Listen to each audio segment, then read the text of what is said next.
karena aku tuh tipenya memang jarang bercerita tentang masalah hubungan.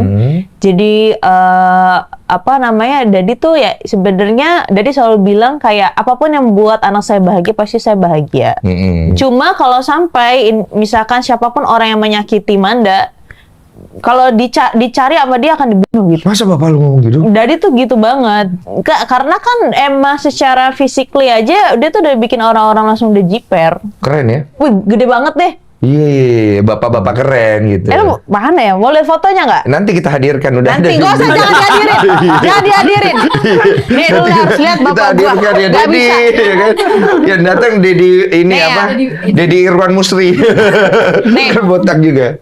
Buset ya Allah. Gede banget cuy, The Rock cuy. Botak pula.